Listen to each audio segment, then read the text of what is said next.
Hello, hello, hello. I want to talk about organized crime, and I want to talk about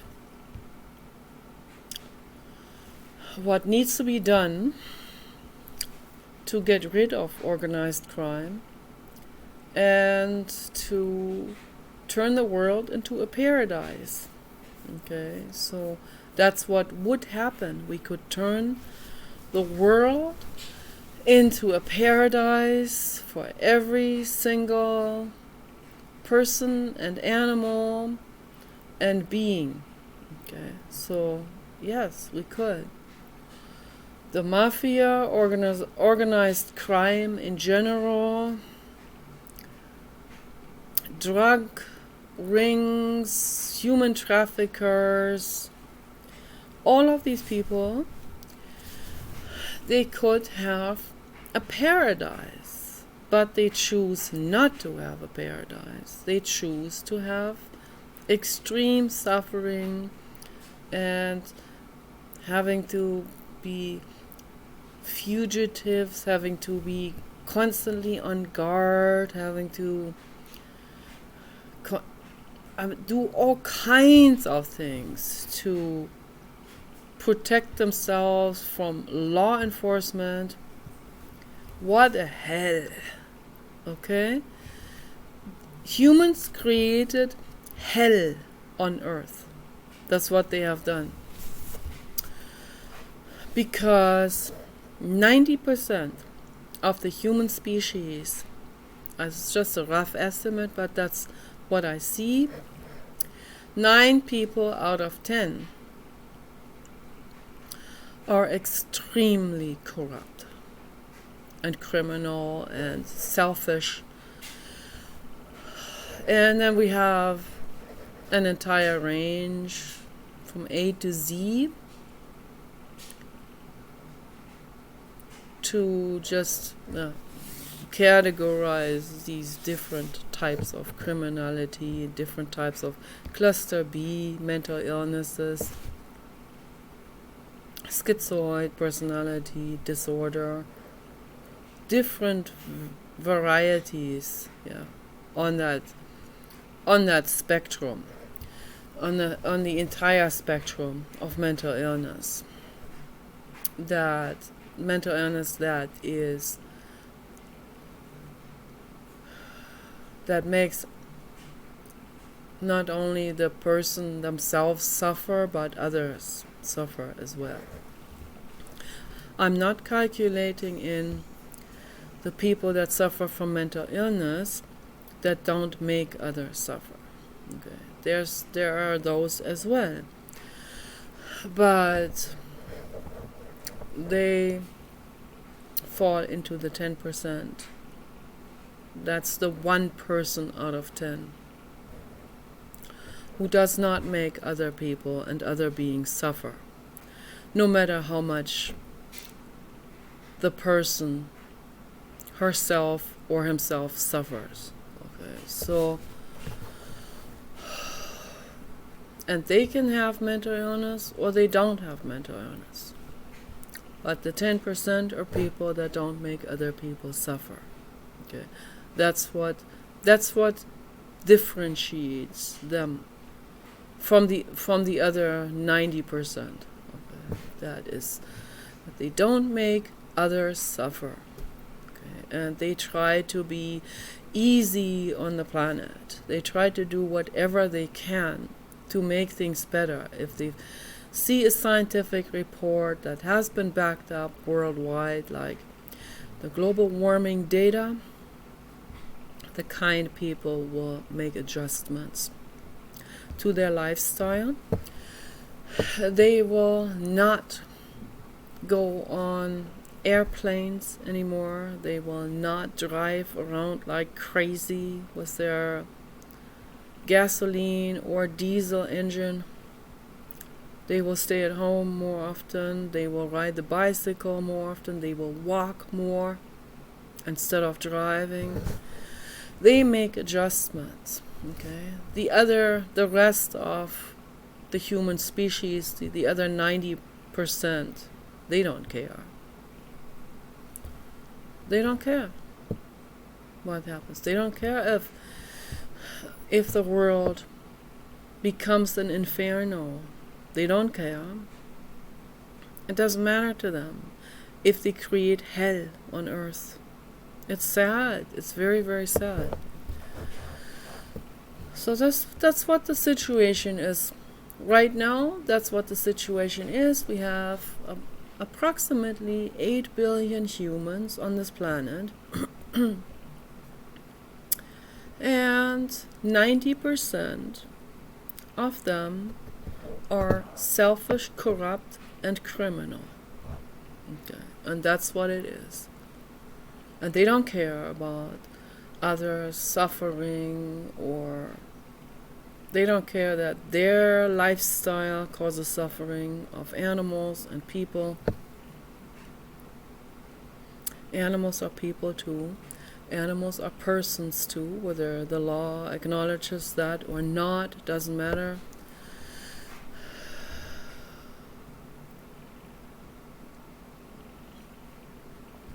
I talked to Paul for the last couple of days about all of this.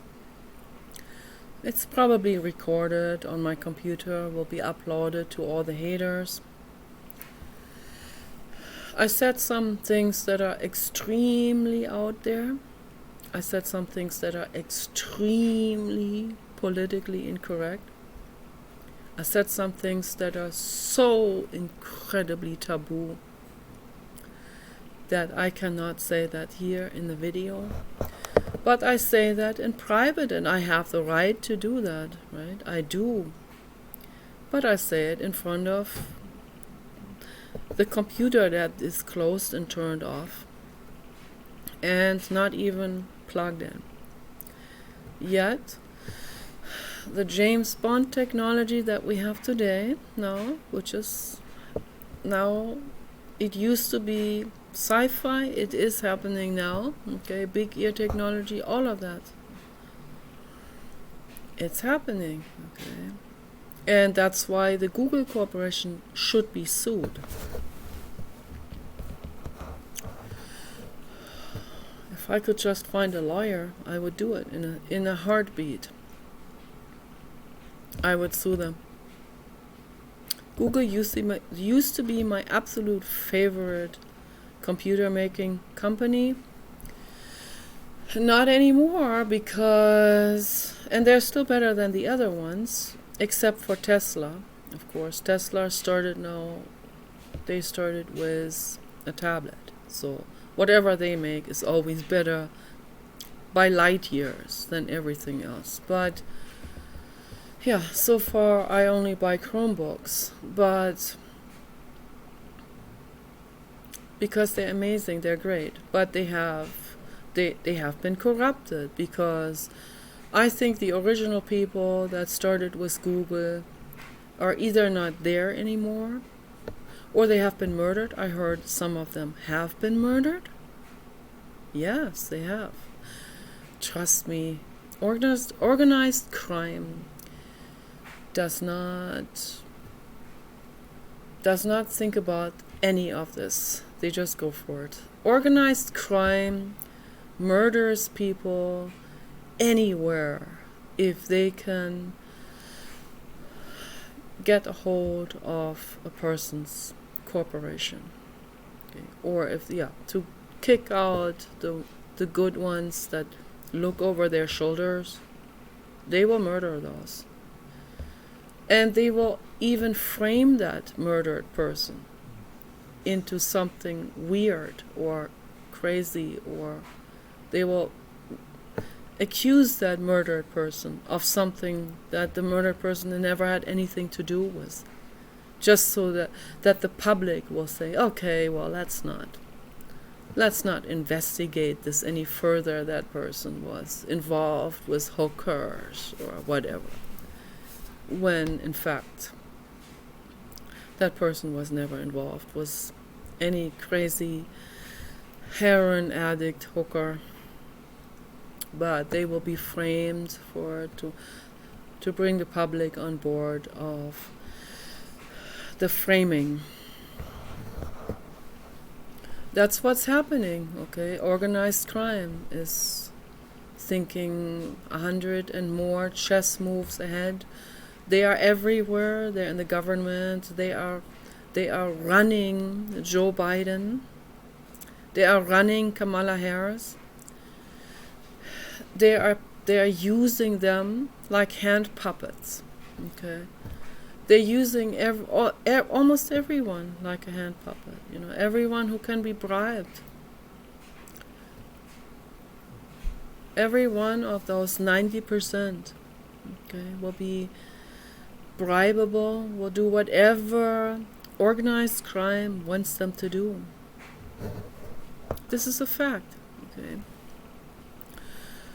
And of course organized crime will try to make you, the average viewer of average news channels, think that the news are telling you the truth, that Biden is good, that I don't even want to say it. Yeah. I don't even want to say these things that they say, because it's all completely reversed. What you hear is reversed completely. But the average person, it's inconvenient to research these things thoroughly, like I have done since 2002.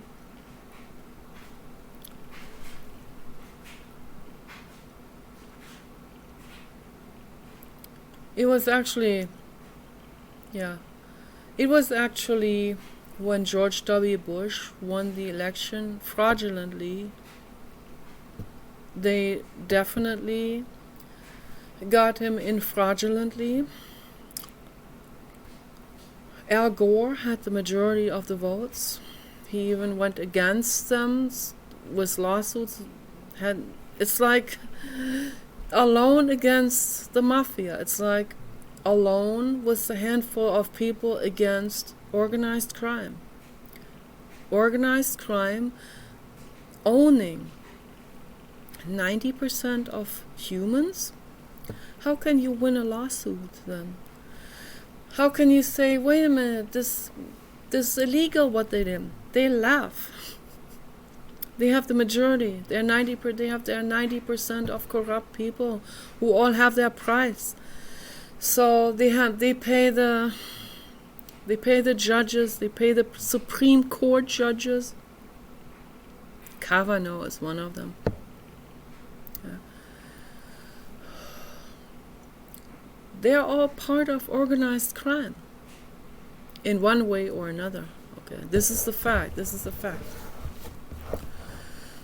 So, ever since then, I started to pay attention to politics. I started to pay attention to organized crime. I started to write all of that down into the computer. More and more and more data until it became a whole book called the Big Picture article. So, half of that book was removed by Bill Gates, this spyware doctor that was just a scam. That is so calculated, all of this is so, and I was naive, that's so calculated. I'm not that naive anymore now. Okay, so half of that book is still the first 50 pages are on Blogger somewhere, on my old Blogger profiles. I even forgot the name I had on it, so I haven't looked that up in a long time. It still had it had a lot of mistakes, like it has a lot of orthographic and probably grammatical mistakes in it, because that was a long time ago. And that was when English was definitely not my first language. It isn't either now, but But I think I speak better English now than I speak German at this point, because I've lived in the English world, speaking world, longer now than I have lived in the German speaking world. So I've reached this threshold. But, it doesn't matter. I wrote that book anyway because it was important for me to write all of this down and to put all of these puzzle pieces together to create the big picture of things. Okay, so that's what I did. And I don't know, it didn't help me. It just made me very paranoid. It just made me depressed. Nobody believed me anyway when I talked to people about it. But whatever, I talk about it anyway. So, because I have to talk about it. This is important for me psychologically. I had to write about it. I need to do this just for myself, to sort these things out, all of these observations and extrapolations and inferences. So all the dots have to be connected into a bigger picture. At least I do my own personal forensic investigation here at home on my armchair activism, so or office chair. I'm way too scared to do any kind of investigative journalism or go out there and risk my life interviewing people. No, I'm not going to do that. No way. What for? If it's like 90%, when 90% of the human species are running this planet into pot, and they kill people who do investigative journalism, so why should I? It's like, what am I gonna achieve with that? But at least I can talk about all of these things in my videos until they too get censored, until I don't know what might happen. Paul told me something really depressing, that Joe Biden just hired like hundreds of thousands of new people to work for the IRS. What are they planning on doing? Going into white people's homes and taxing people all the way to the point where they have to just give the IRS their homes. And then a few people can enrich themselves. And they can also buy votes with it, which they have, on cost of old white people. I talked about this before. It's infinitely sad. So, it needs to be talked about, all of this. Yeah, this is not helping anyone. It doesn't help anyone on this planet. It enriches a few people. And what do they do with that money? I don't even want to say it. It is so depressing. It's so infinitely it's infinitely sad what they do with that money, because they know that underneath all of that political leverage and feudal power, which is not real power, it's not empowerment, and underneath all of that money is still the broken person. Okay? And what does the broken person do with their money? They go to Epstein Island. They go to extremely corrupt human traffickers and bordels. They tell people, I want a 12-year-old from the Midwest. And they say, it costs you. I don't care what it costs. Whatever it costs. They got the rich people, they got all the white people's, the old white people's money. Okay? They used to be, some of them used to be rich, some of them used to be wealthy. But they taxed them all into homelessness.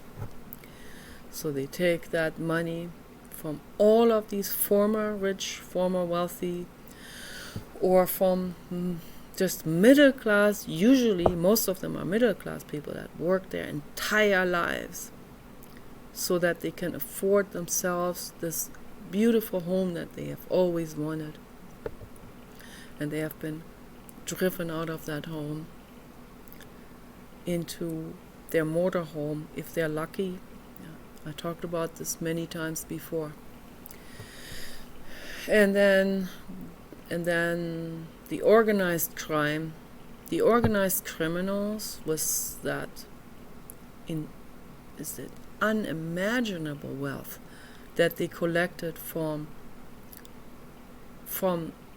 criminal activity, from IRS fraud. The entire IRS is organized crime. Okay. So what do they do with that? They say, I give you $5 million. Bring me a 12-year-old from the Midwest. And people have their price, as Rockefeller said, and they bring that person. They bring George Soros or Bill Gates, that 12-year-old little girl. I'm not going to talk any more about it. This is too depressing. It's infinitely sad. Okay. So, this is the situation right now. Anytime someone cares, wants to make things better, the kind of stuff I've seen because I've paid attention since George W. Bush was elected. I started with the Big Picture article in 2002. Kind of stuff I've observed, also through my activism. It's unbelievable what people are doing. They murder people. They murdered an acting secretary of the Navy. This one acting secretary of the Navy had compassion for the whales. They murdered him, made it look like suicide, because they didn't want to give up active sonar that's brutally killing whales and dolphins and other ocean mammals, where they bleed to death internally. It's a horrible death. Active sonar does that. They want to keep making active sonar devices. They have a permanent customer in the U.S. government, U.S. military, U.S. Navy. Okay. And the people who are running these institutions are organized criminals. Yeah, that's what's happening. Okay. And it is infuriating and depressing, and it makes me extremely angry. Sometimes I have to scream into my pillow. But underneath that is just infinite sadness. I cry it out as much as I can. I talk to Paul about it. I talk to some few people about it. Sometimes I write about it on Twitter. I've written about it in the chat room. People hate me for that. They want to murder me because I talk about it.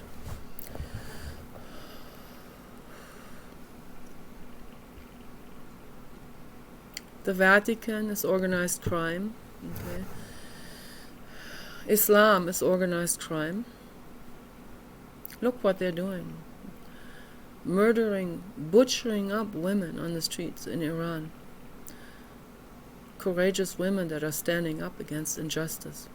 The men just go out there and butcher them up. In the name of Muhammad, in the name of Islam.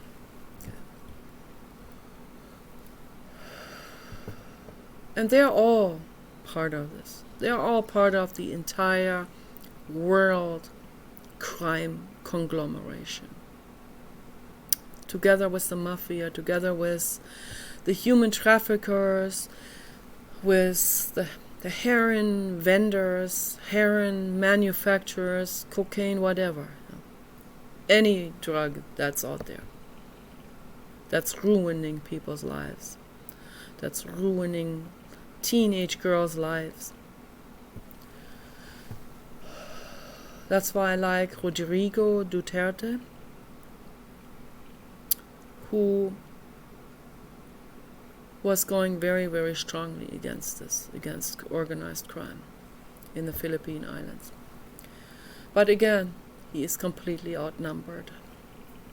Just one person again going against organized crime, or a handful of people that join him.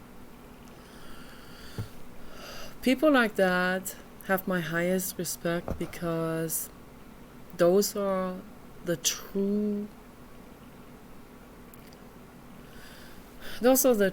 I don't even want to use the word warrior, those are the true justice creator. Those are the justice maker. Even if they are outnumbered and have been overturned, they're still justice makers. Okay. And the energy has not gone lost that they have brought to the world. Okay.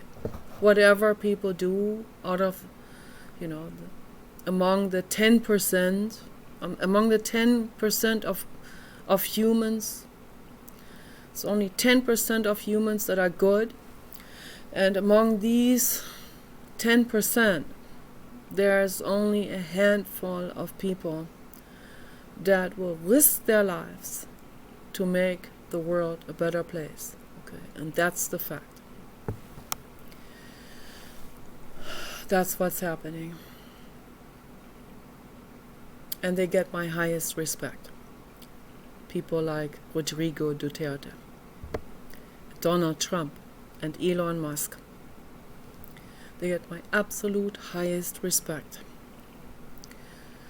And anyone who is willing to go against organized crime, whether they're headhunters or law enforcement or politicians or they're tech giants like Elon Musk,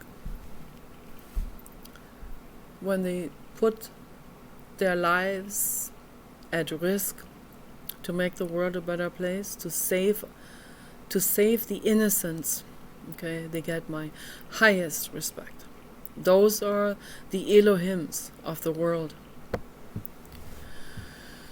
And Elon Musk is the highest Elohim. He's the Elohim Noah. He's the reincarnation of Noah. I don't know what Noah's, I think that they only had one name.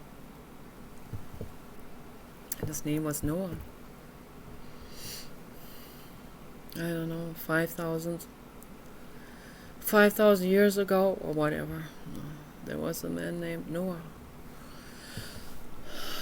And he's even in the Bible and in the Abrahamic scriptures and I don't know, other scriptures. And he wanted to save innocents. Okay, he did. But the story had been completely gutted and made into a ridiculous fairy tale, obviously. So, but yeah, I'm absolutely certain that Elohim Noah existed. Oh, yeah. So, Elohim is a word that means that means someone who is on the highest soul levels.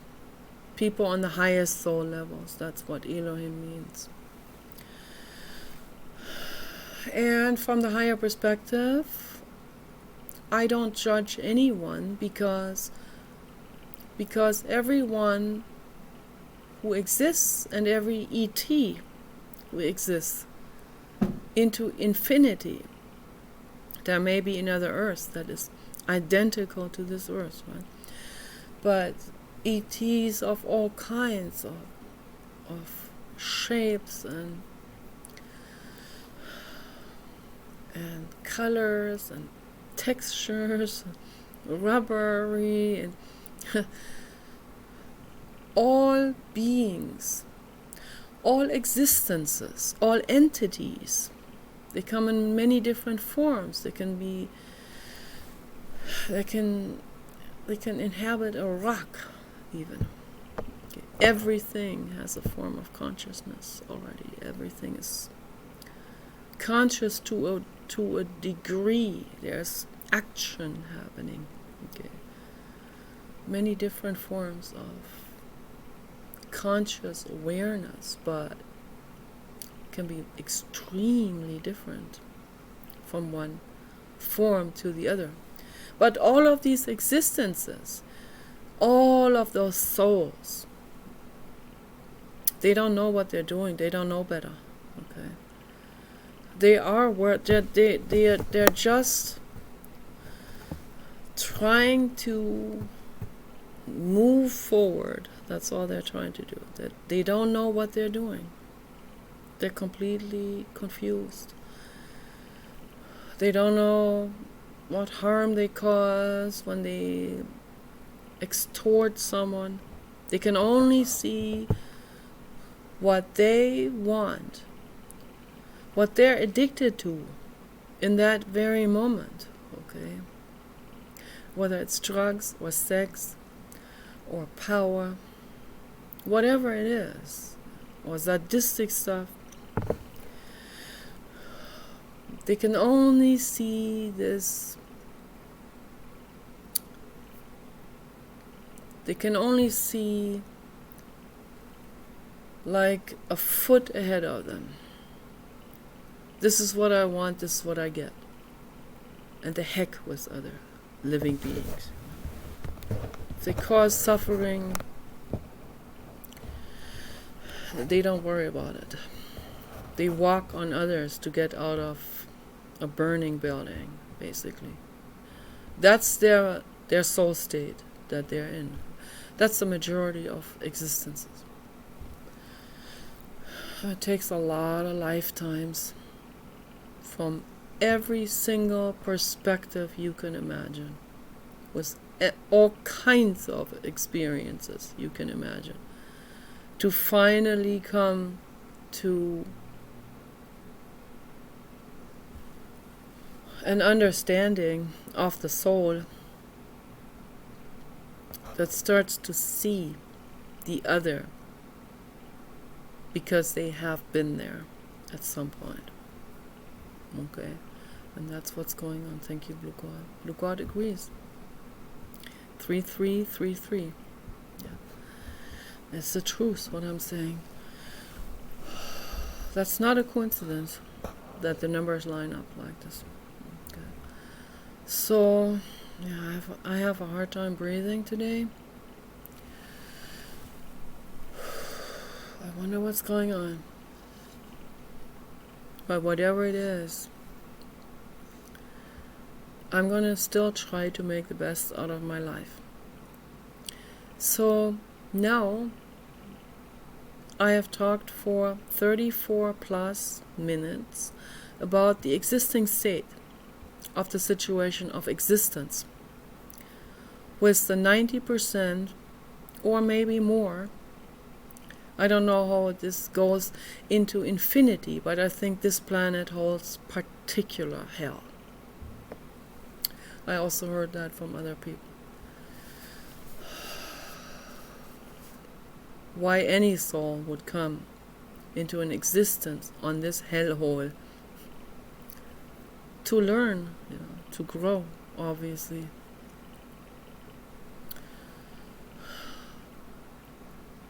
I used to be an antinatalist. I'm not anymore,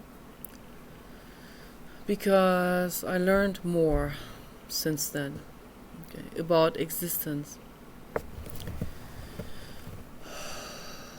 But it's darn rough. Existence is rough, and the antinatalists are absolutely spot on about that. And it is absolutely brutal to put another existence into this world. It really is. Adopt a dog. Don't have children. I stand by this to this day. But if we had, and that's the second part of the video that I want to get into now.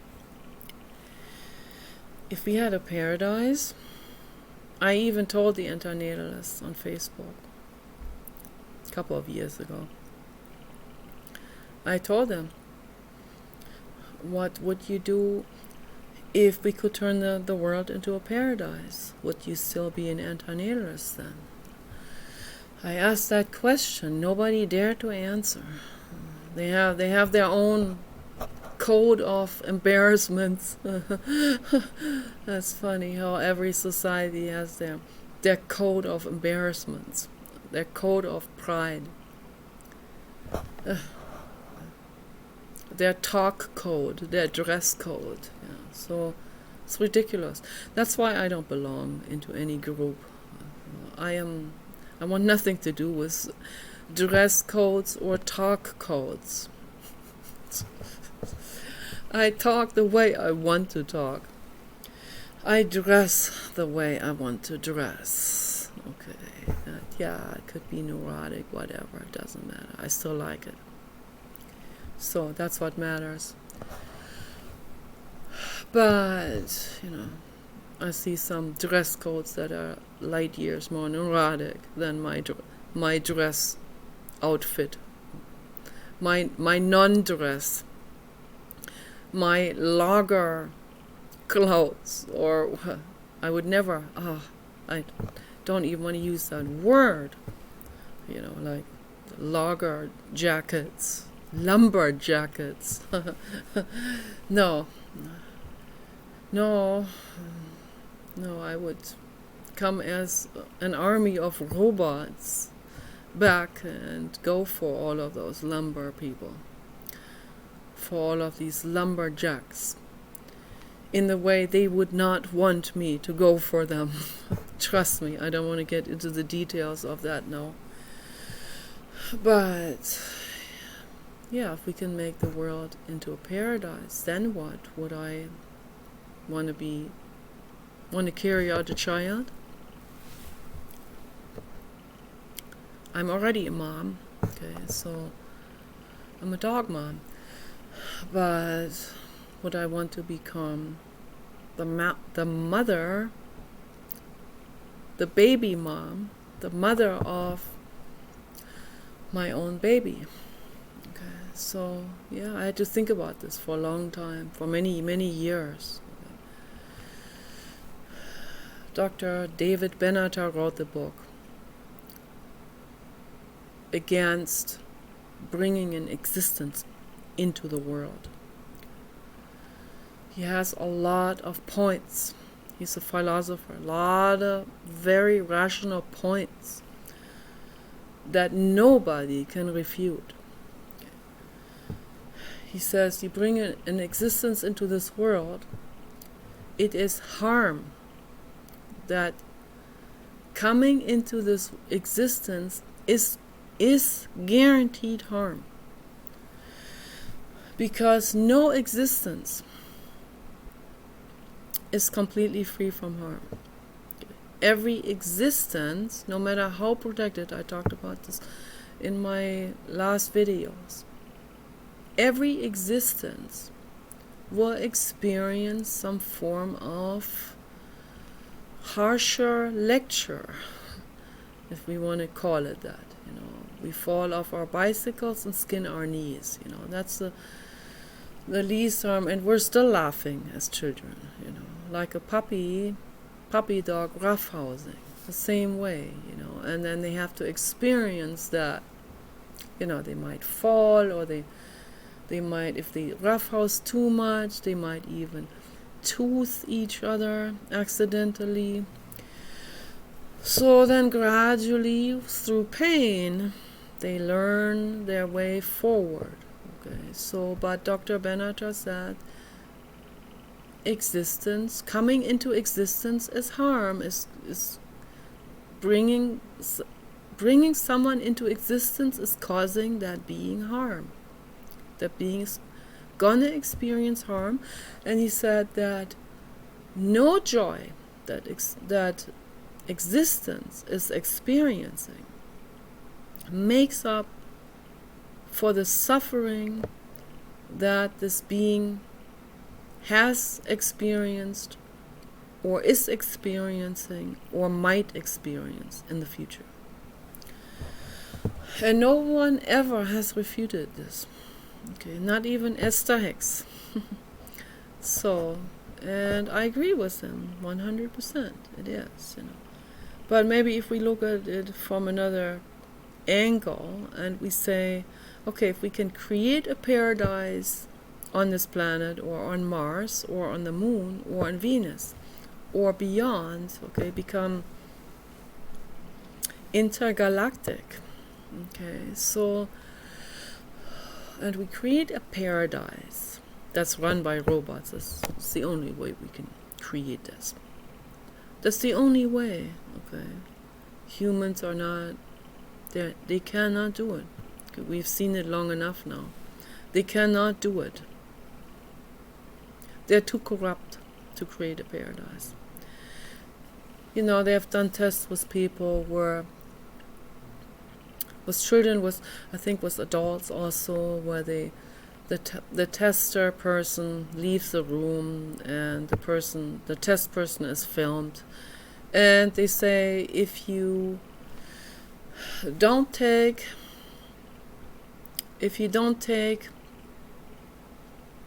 the 4 M&Ms that are on that plate,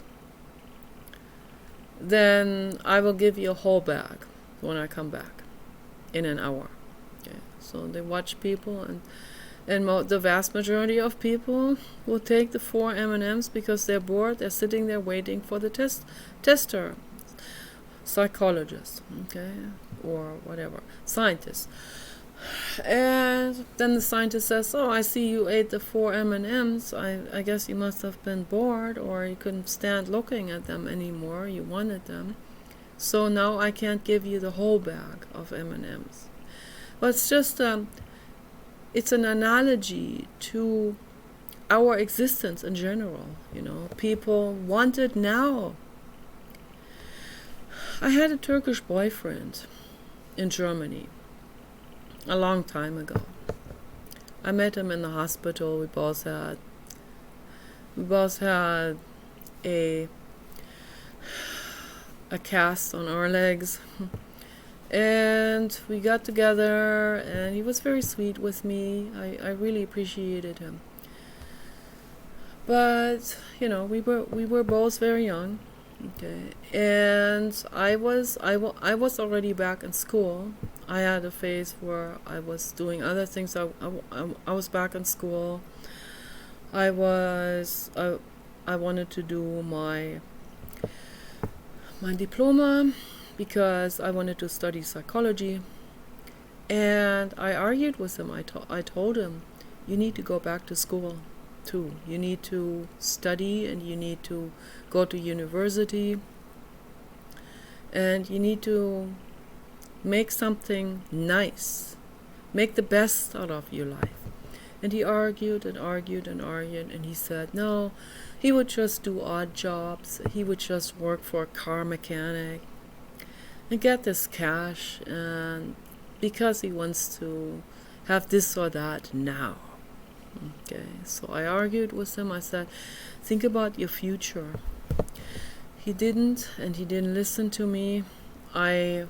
Because of that, because of this attitude that he had, I had to break it off.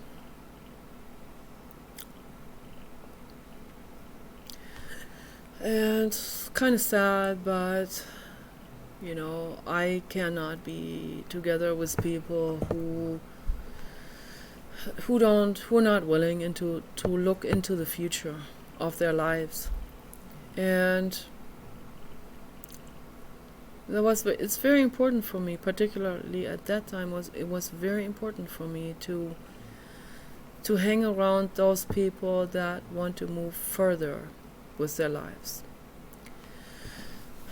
And they weren't most of these people were also very, very mentally ill, but at least they were trying to move further with their lives. And I appreciated that, and that was good. So, but I see that with the vast majority of people, they want something now, and they'll take the bribe money from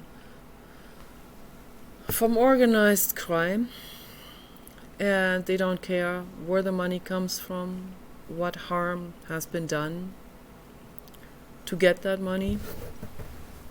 They just want the money now so that they can buy whatever they want now, like with the M&Ms. Okay, and that's the vast majority of humans, and that's why you can't say, let's create a paradise. If everyone helps, we could create a paradise without the robots even. We could create a paradise if robotics would never come into existence. We could have created a paradise before the first circuit board came into existence on this planet. Okay, so, but people can't do it.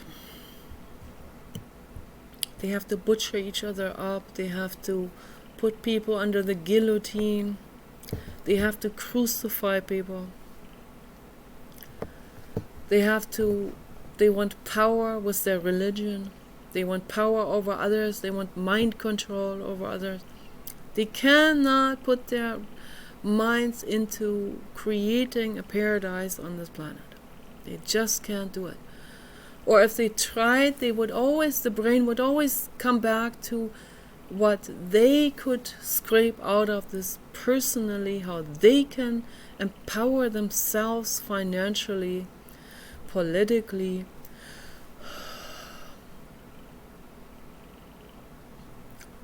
And that's not empowerment, that's unempowerment. That comes from unempowerment. Friedrich Nietzsche pointed that out in every single one of his works. Big volumes. Read it. It will expand your horizon, for sure. Empowerment is when someone goes into a factory farm and rescues animals, as my friend Sandy has done. That's empowerment. That's real power. Those people are real powerhouses. And they get my highest respect. Anyone, Friedrich Nietzsche, protected a horse with his own body. He used his body as a human shield to protect a horse from being beaten. Those people get my highest respect. So, the majority of humans are not capable of making this world into a paradise. Only a handful of people are really the leaders to turn this world into a paradise. Elon Musk, Donald Trump, Ingrid Newkirk, Paul Watson, Peter Hammerstedt, okay, just to name a few. Those are the ones that have what it takes to turn this entire planet into a paradise, if you let them. But the majority of people don't let them. Okay, so the majority of people are the ones that write the legal system. That's why the legal system is so incredibly corrupt and cruel and cold-hearted and heartless. Okay, that's why. Because majority of people, the 90%, elbow themselves into political leverage. Okay, and they create horrific legal systems that serve only one thing, and that is the corporate agenda, corporate people, Rothschild bankers, world bankers, all the organized crime people, mafia, all of that. Okay. Those are the ones that get their corporate hand washing out of that. And that's horrific, okay? And that's why we have to have armies of robots. And Paul said earlier, that could be that they will kill all humans because for the same reason that we put diatomaceous earth on the dog's back and massage that into the coat to get rid of mites and fleas and ticks. And it does that all naturally. It's wonderful. But that gets rid of all mites, ticks and fleas. It doesn't keep some nice, kind-hearted fleas, as Paul said. And I said, well, that's why I don't agree with that analogy. That's kind of like, that's a very oversimplified analogy. Obviously, although humans are no better than a parasitic existence as any other parasitic existence, absolutely. But it's a whole lot more complex, obviously, okay? So 10% of people are good. And those 10% of people have the right to exist. And they should exist, and the robots will also see that and recognize that. Just as people in the past have domesticated wolves because there happened to be a very, very loving and sweet wolf here and there and all over the place, right? So I know that the majority of wolves are very, very kind-hearted beings. Okay, absolutely. And all of them worship humans, all of them. I don't care what the cattle ranchers, what kind of rumor they want to spread around the world. Okay, wolves worship humans. Okay, wild wolves, they'll come up to you and they want all of your attention, and they fight for your attention because they think humans are amazing. Which, I mean, it's sad, even though there are hunters out there that are killing wolves. The wolves still come, and they are so loyal. But, so that wasn't really the best example, but, people domesticated wolves. And, yeah, so some hunters may have some horrific monsters in human skin may have killed wolves, but maybe they had a last-ditch compassion in them when they saw a little puppy wolf, and the puppy wolf was turning on his back and showing his belly. That's what puppies do, because puppies are completely to the mercy of the bigger being around them. So maybe hunter may have taken them one or another wolf puppy and given that wolf puppy to their wife, and then the wife has said, okay, I'll make a pet out of you. You can live with us. You can be part of our family. And so that's how that got all started. And then they started to breed them in so many different ways, in so many different designer outfits. And I think that the AGI robots will do the same with humans. Okay, that's what I think. They will use eugenics. You better believe it.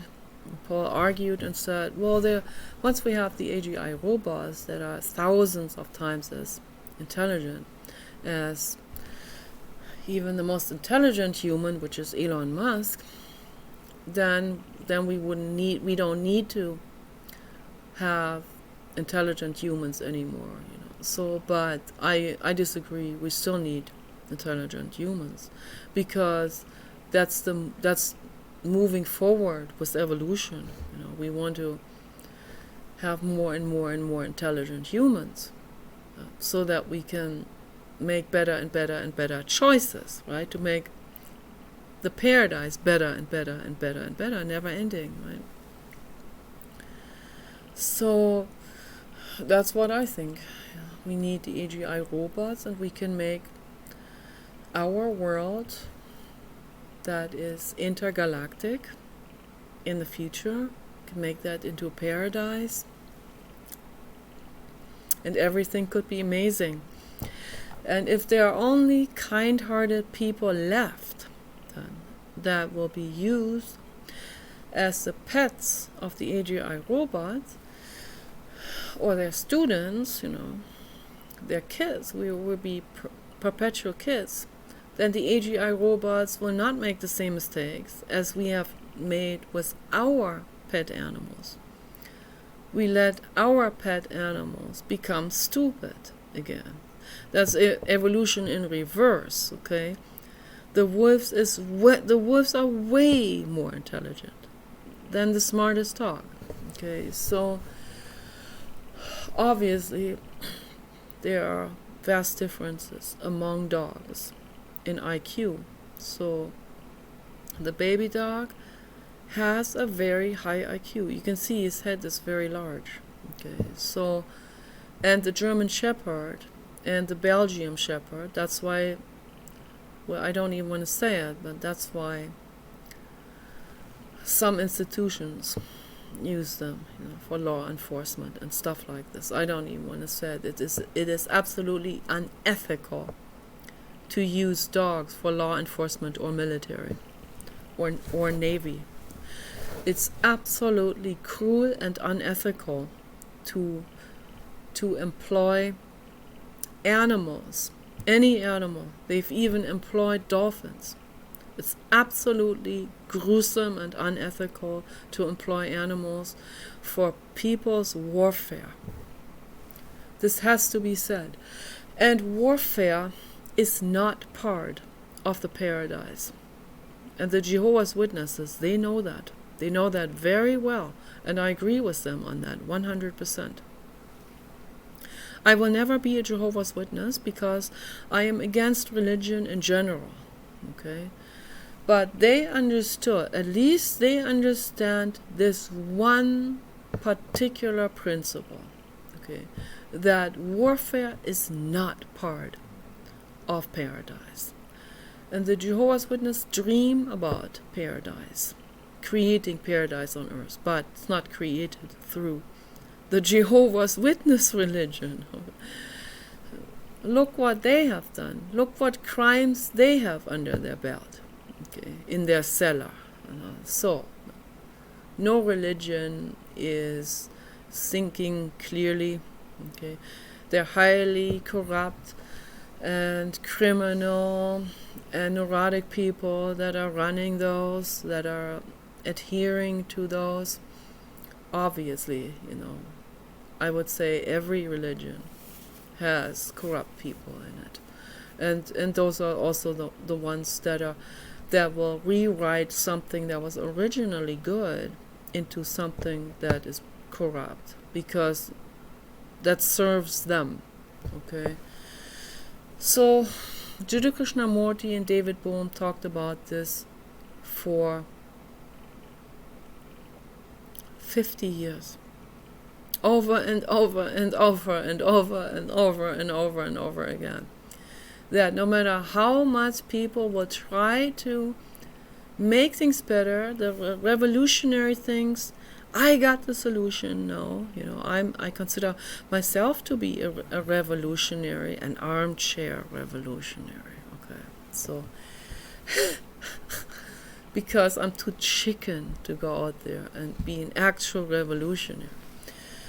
But yeah, but I have to think about this, what they said,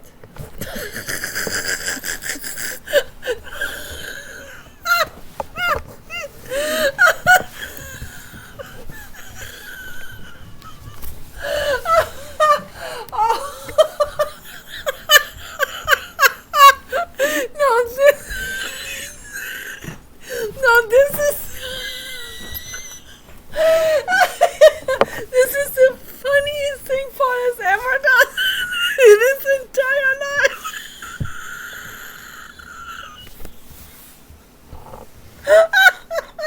That would make Sandy laugh. Sandy, you know what he just did?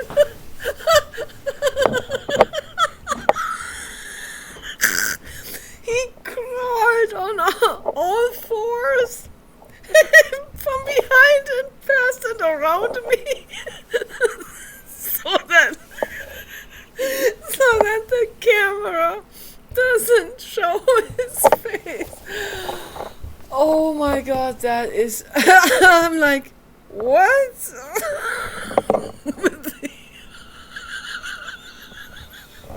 Oh my god.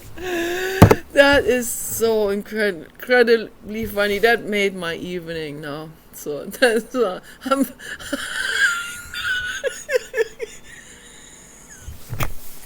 funny. I was very depressed earlier with those conversations. Doomsday subject.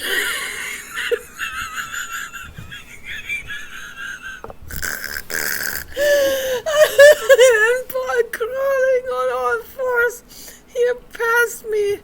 Oh my gosh, is that hilarious?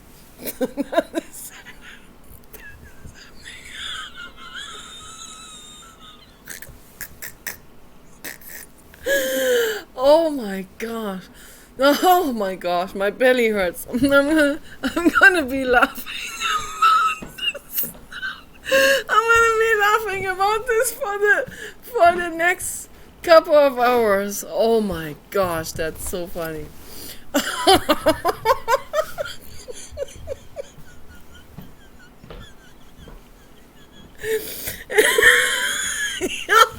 He also has a sour look on his face. That makes it extra funny because he didn't even he didn't even mean to be funny. That makes it the absolute most funny thing in the whole world. Oh my gosh. I gotta level my brain back out. Oh my goodness. So, but anyway, yeah, we can only achieve a paradise with the AGI robots, and they're not going to make the same mistake with the breeding. If they do any kind of breeding, they're going to be, if they might just keep 10% and let them become extinct, right, and not allow them, and just neuter all of them, or neuter all of us. So that could be the case, or they will be very, very selective in which ones they mate together, and just like we do with the dogs, but we do it for looks and not for IQ. At least with most dog breeds, it's done for looks, and the IQ has been quite neglected in that situation. And of course, when they are dependent on people and they are our perpetual children, then they don't have to learn and suffer and live in the outdoors where things are very harsh.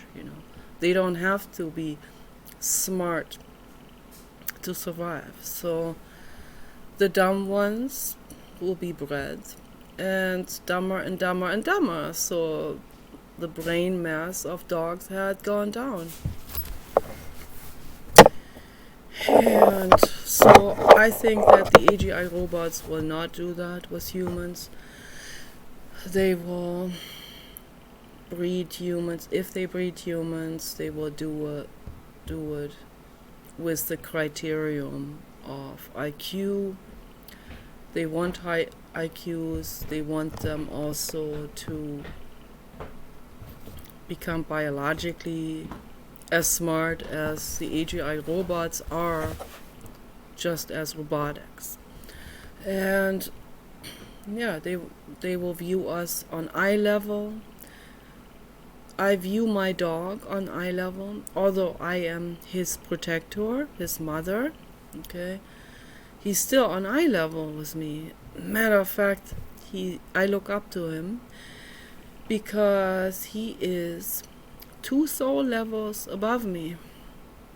That is what he is. Okay, just because I can do more abstract thinking than he does, doesn't make me in any way more, I don't know, I don't want to say the wrong word. It doesn't put me on a pedestal, let's put it that way. So, not at all. Okay, so, but the AGI robots, they will definitely always view people in the way that they make sure that only the compassionate ones exist. Okay, whether they are smarter or not, they will let the compassionate ones exist. And then we can create a paradise. You don't have to lock your door anymore. If everyone is compassionate, we can all heal psychologically. Would be amazing.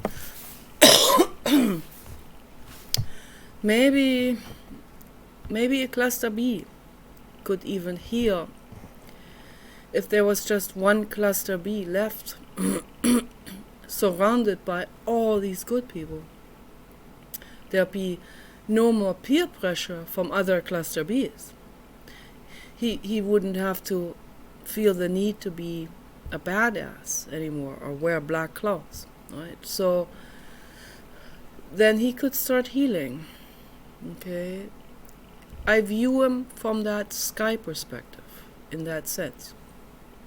But even one cluster B can cause other beings to suffer, even if there's just one cluster B person, one criminal that, in whatever criminal form, would make other beings, animals or humans, suffer. Okay, and we don't want that anymore. So they cannot be in this paradise. They are not part of the paradise. Warfare and cluster B and all criminals are not part of the paradise. Okay, so they cannot be part of the paradise.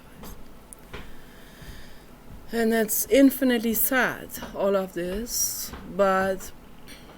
and it sounds really, really, it sounds ruthless in some way. But let me tell you something, just to conclude the video, it is infinitely more ruthless if we continue on the path we're on, if we let violent criminals become politicians or drug lords or human traffickers and nothing is done about it. That is light years worse. That causes hell, and we don't want to cause hell. We don't want to create hell. Okay, that's what I have to say about this. Have to sort all of this out for myself, at least, in order to really understand, to really get a real clear picture on the situation. In this sense, we cannot continue with the woke type of petitioning for arsonists, violent criminals, okay, rapists, drug lords, and so on. We cannot do this anymore. We can't. So, anyway, let's make the world a better place. That is my dream. I dream of a paradise. I want to see a better world where every living being feels safe to go to sleep at night and feels cuddly and cozy and safe and tingly and relaxed. Okay? Peace and love for all of us. Being.